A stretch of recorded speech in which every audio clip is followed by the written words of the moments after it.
पहली बात तो यह है कि दवाइयाँ नहीं है और ये पिछले 6-8 महीने से हुआ। अब आप कहेंगे कि पहले क्या होता था? तो पहले ये होता था कि अगर दवाई उपलब्ध नहीं है, एक पार्टी ने दवाई नहीं दिया तो दूसरी पार्टी से अप्रोच किया, दूसरी पार्टी ने अप्रोच नहीं किया तो तीसरी पार्टी से किया गया, तीनों ने नहीं दिया तो डायरेक्ट ओपन मार्केट से दवाइयां खरीदी। अब सरकार ने क्या कर दिया कि दवाई अगर आपके पास नहीं है तो आप जेम्स के थ्रू जो गवर्नमेंट ई मार्केट प्लेटफॉर्म है उससे दवाई खरीदें। अगर वो कहता है कि हम दवाइयाँ उपलब्ध नहीं कराएंगे तो आप फिर जन औषधि केंद्र को, और जब जन औषधि केंद्र भी कह देगा कि हमारे पास ये दवाई नहीं है, हम सप्लाई नहीं कर सकते, तो आप दवाइयों का जो आरसी पे डीजी की एक आरसी होती है जो डिक्लेयर करता है कि इतनी दवाइयाँ आप बाजार से खरीद सकते हैं। एक होती है नॉन आरसी की दवाइयाँ, जैसे कैंसर के मरीज, न्यूरोलॉजिकल डिसऑर्डर के मरीज, बाकी सारे मरीज। तो ये लोकल परचेज होती थी दवाइयाँ, डॉक्टर लिखते थे, पर्ची बनती थी, दवाइयाँ। पिछले 1 महीने से लोकल परचेज बिल्कुल बंद कर दिया है। इवन कैंसर के मरीज आते हैं उनकी भी दवाइयाँ बंद कर दी है। वो कहते हैं आप जाके स्टेट गवर्नमेंट से करेंगे। स्टेट गवर्नमेंट का ये इतना प्रोसीजर है कि अगर 3000 से ज्यादा की दवाई है तो यहाँ से जाएगा चंडीगढ़ से फाइनेंस डिपार्टमेंट जाएगा, फाइनेंस वाला जो है अप्रूव करेगा, फिर approve directly ESI health care Haryana.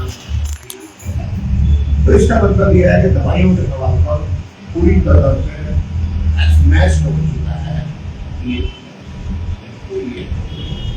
दूसरा जो मैं आपके सामने पॉइंट करना चाहता हूँ और वो ये है कि यहाँ पे तकरीबन हर डिपार्टमेंट द्वारा, और आप लोगों ने देखा होगा कि ये ESI medical college, Bharat medical college में नंबर 1 पे बना हुआ। और इस साल तक जो लड़के MBBS के लिए आते थे वो 53% ही उसका एक बहुत बड़ा कारण था, यहाँ पे फैकल्टी थी। पिछले 15-20 दिन के अंदर कम से कम 10 फैकल्टी छोड़ के चली गई। न्यूरोलॉजी में कोई नहीं, न्यूरोलॉजी बिल्कुल खाली पड़ा। दवाइयाँ यहाँ पे 50% दवाइयाँ नहीं मिलती। कब से? ये 1-1.5 महीने से जो आरसी की दवाइयाँ हैं वो नहीं मिल रही। पेंटोप्राजोल, टेल्मा, एटारवास्टेटिन जो जनरल दवाइयाँ हैं, एमसेट जो उल्टी की दवाइयाँ कर रहे हैं, कोई भी दवाई हॉस्पिटल के अंदर नहीं। लेकिन पहले जो थे उनमें भी कम हो गए,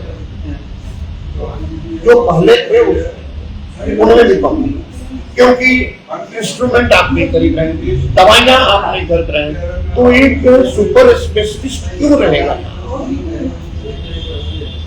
कोई सुपर स्पेशलिस्ट MBBS रह सकता है, MD रह सकता है, लेकिन जिसने सुपर स्पेशलिटी का काम किया है वो क्यों रहेगा? न्यूरोलॉजिस्ट क्यों रहेगा? अगर आप न्यूरोलॉजिस्ट को दवाइयाँ नहीं दे रहे हैं, सारी दवाइयाँ न्यूरोलॉजिस्ट की बनता है। कट्टा सरकारी अस्पताल में देखिए, सरकारी अस्पताल संबंध क्या है यहाँ पर? तो ये है। और मैं बताऊं कि ये हॉस्पिटल पूरी तरह मजदूरों के 4% से चलता है। ना तो स्टेट गवर्नमेंट देती है, ना सेंट्रल गवर्नमेंट देती है एक पैसा भी इसके अंदर। और ESI कारपोरेशन के पास खरबों रुपए पड़े हैं, सरप्लस खरबों रुपए। 2024 की रिपोर्ट है, 2025 की रिपोर्ट अभी नहीं आई। 2024 की रिपोर्ट है कि लगभग 3.5 खरब रुपया इनके पास में पड़ा।